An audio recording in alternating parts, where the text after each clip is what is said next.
He really wants to play metal? Yeah, he's got his own band in Moscow. It's called Fuck Your Yankee Blue Jeans or something like that. That doesn't sound metal. You gotta hear him sing Olaf Berserker. Come on, man, Berserker. Does he sing in English or Russian? In English. Come on, Berserker. Girls think sexy. I'll watch. Wait, he's gonna sing it. Watch, it's too funny. My love for you is like a truck berserker. Would you like some making fuck berserker? That's fucking funny, man. Did he say making fuck?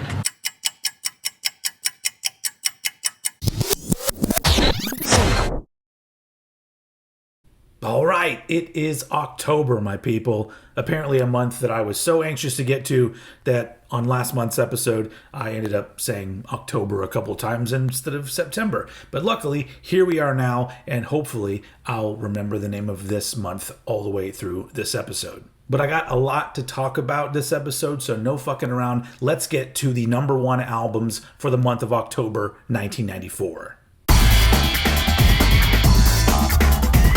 For the first week of October 1994, the number one album in America was From the Cradle by Eric Clapton. No, I did not mispronounce his name. For the second week of October 1994, our friends from last month, Boyz II Men, are back with their second album, aptly titled 2. For the third and fourth week of October 1994, an album we talked about in last month's episode, the album Monster by R.E.M. I honestly did not remember that album going to number one or being even that popular, but I guess it was. Great album, deserved it.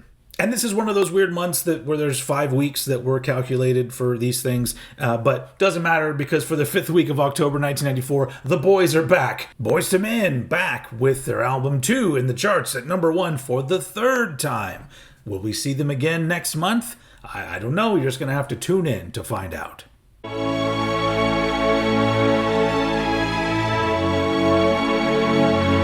All right, moving on to the number one movies at the box office in the U.S. for October 1994. Once again, the 5-week kind of month thing going on, so we have 5 different weeks that we're covering, and there's only 4 movies we're going to talk about, but the weird thing about this episode is 3 of these number one movies I have never seen, and based on who is in the movies, I don't understand why I've never seen them. So I'm going to have to do something about that, like this first movie. The number one movie in the country for the first week of October 1994 was The River Wild. Now, I vaguely remember this movie coming out, and I looked at the poster, I was like, this has Kevin Bacon and Meryl Streep? Why have I not seen this? And it looks like a wild adventure in nature, and I don't know, that seems like it might be a good time. If anybody's seen The River Wild, put some comments below. Let me know. Is it worth checking out? And for the second week of October 1994, now I can't believe I've never seen this fucking movie. Now, I remember the movie coming out, and I think I may have caught clips here and there once it went to HBO Cinemax type shit, but I don't think I've ever watched the movie all the way through, and that is The Specialist with Sylvester Stallone and Sharon Stone. I do think this is maybe around that time where Sharon Stone just seemed to be in way too many movies, and so that might be the reason why I didn't really give it any attention. But there's no way that I didn't care about a Stallone movie. So I must have had a lot of other shit going on, or other movies that were taking up my attention. One of those movies was number one at the box office here in the U.S. for the third and fourth week of October 1994, and that was Pulp Fiction. Now, it's been a few years since I've watched this movie, but I never watched it and didn't think that it was a fucking amazing movie and a lot of fun. And I remember going to see this movie, I think it was after it had been out for a couple weeks, so there was a little bit of a hype behind it, but I didn't know anything about it.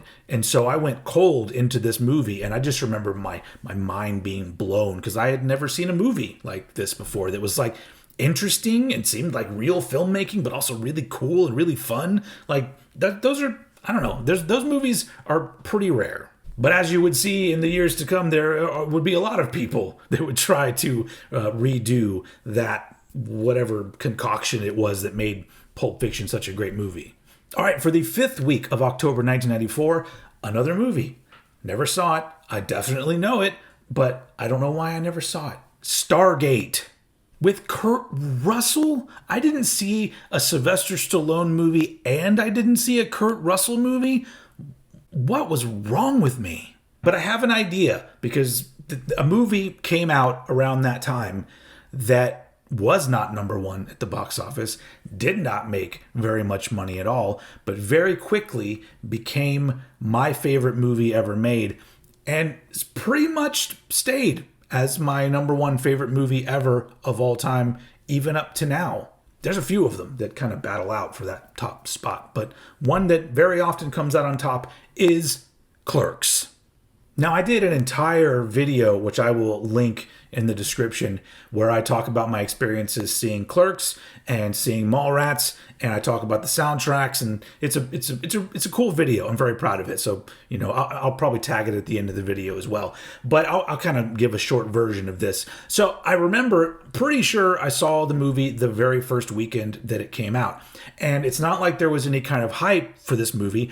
I didn't know anything about it, but I was up watching MTV, I think on that Friday night, and I saw this commercial. This job would be great if it wasn't for the customers. Do you have that one with that guy who was in that movie that was out last year? You should hear the barrage of stupid questions I get. What do you mean there's no ice? You mean I gotta drink this coffee hot? Miramax Films is proud to present an outrageous new look at the over-the-counter culture. You think anybody can see us down here? Why, do you want to have sex or something? Can we? Clerks. Just because they serve you doesn't mean they like you. You hate people, but I love gatherings. Isn't it ironic? Rated R. Now playing at select theaters.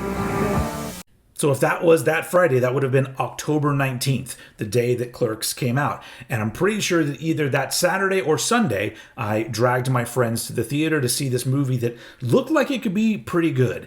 And you can watch it in the other video. I talk about how I just kept bringing people back to this theater to see Clerks. And we were seeing it in this theater that was underneath a college dorm in Austin, Texas.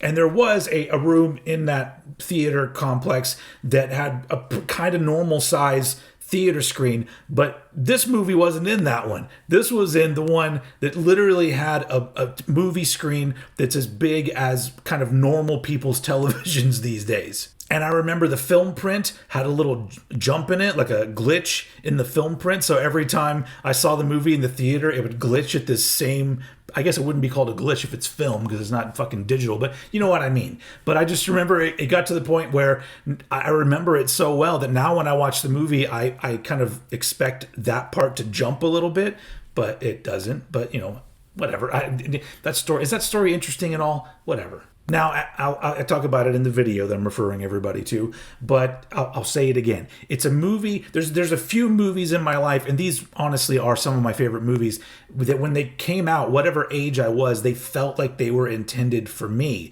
And whenever there was one that I latched onto, it's gone with me through the rest of my life. And Clerks is one of those movies. It really was the first time I saw a movie where I was just like, this really just feels like me and my friends could have made this movie. Wouldn't have been as well written at all, but, you know, it may have looked the same. Anyway, Clerks came out October 19th, 1994, and I love it. I realize at this point, this 30 years to the future, it is an acquired taste for younger people, but, you know, for those of us who were there, I feel like we all kind of feel the same thing when we watch it.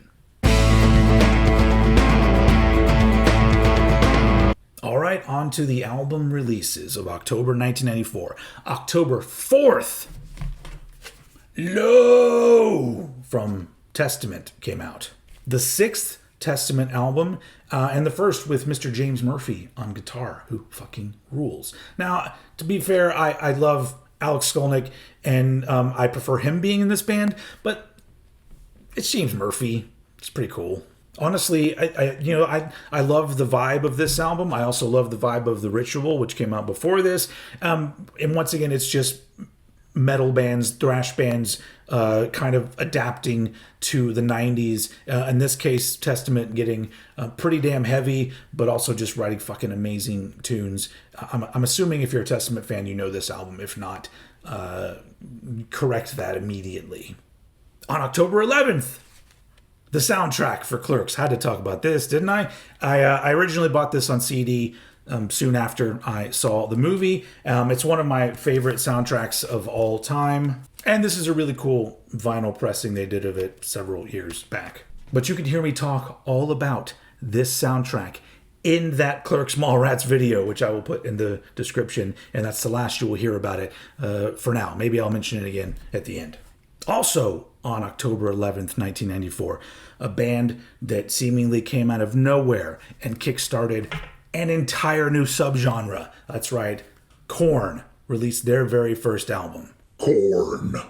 This album, to me, has aged remarkably well. Sounds amazing. Still sounds very boundary pushing, even though a lot of copycat bands would come after them. I still don't think anybody did it the same way that Korn did it. And this is just probably up there one of the best debut albums ever, in my opinion. But yeah, came out October 11th, 1994. Korn. All right, October 17th. This one's much lesser known, but a very special one for me. For dancing and listening, Guns and Wankers. And this is... So Guns and Wankers was a short-lived band from England that kind of stemmed from other bands that had broken up around the time, one of them being Snuff, but Snuff then got back together. But in the meantime, Snuff recorded 4 7-inches, and I think 3 of them were released, publicly, and then one of them was like in a magazine, came free in a magazine or something. And then Fat Mike loved it, took 2 of those 7-inches and made this the only Guns and Wankers album. And honestly, this is probably one of my favorite things ever to come out on Fat Records. To me, it's still just so amazing. The songwriting is great. The energy is great. I love the way that it sounds. Everything about it. It is just, it's not, I wouldn't necessarily call it like skate punk. There's a little bit of that in there, I guess, but it doesn't really fall in with a lot of the other stuff that was going on Fat Records at the time. It's a little more straightforward, punky, but melodic. Maybe a tiny bit poppy. I don't fucking know. It's just a great album. If any of that shit sounds good to you and you haven't heard this, go check out For Dancing and Listening, Guns and Wankers. All right, October 18th, 1994. This album goes in the category of albums that I really need to get on vinyl. Stoner Witch by the Melvins. Their 7th album and their second of 3 that would be on a major label. And this is... Yeah, I mean, Houdini is easily my favorite Melvins album, and that's not very interesting to probably a lot of Melvins fans. But I really like this period of Melvins and what they were doing while they were signed to a major label. Probably my second favorite, which is not related to this episode at all, but my second favorite period of Melvins, in case you're interested, is when they had the guys from Big Business as their backing group for like 2 or 3 albums as well. But there's so much, man. Go look at the Melvins discography. Like if we do a Cranked and Ranked, what is it? Gonna be a 6-parter? Fuck, I don't know. Anyway, but all Melvin shit to me is entertaining and fun and enjoyable in different ways. And this album is just probably, I feel the most nostalgic about this album because this was the album that came out after I had fully gotten into the Melvins. And so it was anticipated. And honestly, I loved half of it and the other half had to grow on me, but it all ended up growing on me quite a bit. And it's one of those albums I'm like, why don't I have that on vinyl? I have all this shit and I don't have Stoner Witch? What the fuck? All right, on the 25th of October, 1994, a little bit of hip-hop here for you. The first album from Artifacts, one of, I think they did 2 originally, and then they got back together and did 1, so 3 total, Between a Rock and a Hard Place. I loved it. This is probably up there with my favorite 90s hip-hop albums. It's so much fun. If you don't know them, they were a hip-hop duo, I guess, from New Jersey, and I highly suggest this. If you haven't heard it and you're a fan of 90s hip-hop, do it right now. Artifacts. Also released on October 25th, 1994, another one that I need to get on vinyl, Need to Control by Brutal Truth, the second Brutal Truth album. And honestly, like I feel like it's one that more people should talk about because there is no bad Brutal Truth album. And sure, maybe I prefer the first one over this? I don't really know. They're both so fucking good, and so I don't know. Do you know Brutal Truth? They're in the area of the napalm deathy kind of stuff, the grindcore, the metal, a little bit of death in there, kind of experimental and just aggressive and just an absolute blast. It's fucking Brutal Truth. Need to control. And finally, also released on October 25th, 1994, finally, I get to talk about Madonna on my channel. I haven't had much of a chance to, but here you go. Bedtime Stories from Madonna came out October 25th, 1994. One of my favorite Madonna albums. It's like a smooth R&B album with Madonna on vocals. Like that, I mean, that alone, I'm sold. And this one has a lot of nostalgia for me, just because I watched a lot of MTV, not just like Headbangers Ball and whatnot. I would always have MTV kind of on. I would be doing stuff and MTV was just on. And because a lot of the music, even the popular music of the time, I was just into. And you would see Madonna a lot because she had 3 big singles off this one. Secret is on here. Human Nature. One of the best Madonna songs, in my opinion. And Take a Bow. They were all like singles off of this. There may have been another one that I'm missing right now. But yeah. And so you saw the videos a lot. And I just really like the sound and the vibe of this album. And I love Madonna. That's and I'm telling everybody now. I don't get a lot of chances to express it. But yes, I love me some Madonna in any era. Any era of Madonna. Okay, fine. I prefer the 80s Madonna. But this album fucking rules. Bedtime Stories. All right, so that is it for October 1994. But who wants to go back another 10 years? All right, so once again, there were some albums that I probably could have talked about, but I didn't have much to say about. But there was one in particular that not only do I still like it to this day, I owned it when it came out back in 1984. Jesus Christ. I mean, I was 6. So when I say I owned it, I mean my mom bought it for me. Big Bam Boom from Daryl Hall and John Oates, also known as Hall & Oates. But this album is very cool. Has a lot of like hits from the time, but it sounds really cool. It's one of those albums from the mid 80s that was way too expensive to make. But honestly, if you really listen to it, you're like, well, in 1984, 83, 84, I kind of see where the money went. I even remember when I was a kid listening to this and I was thinking that it was like a very cool sounding album overall. But this one has Out of Touch and Method of Modern Love, which would end up inspiring a classic Method Man track. Well, yeah, I guess it is a Method Man track on the first Wu-Tang album, METHOD Man. Only that's not what they say on this. But anyway, fun fact: if you didn't know, Method Man also is a Hall & Oates fan, just like me. And yeah, this album, I still think this album is fun as hell, and I love 80s Hall & Oates. It's the fucking best. But this one came out. Did I even say the date? October 12th, 1984.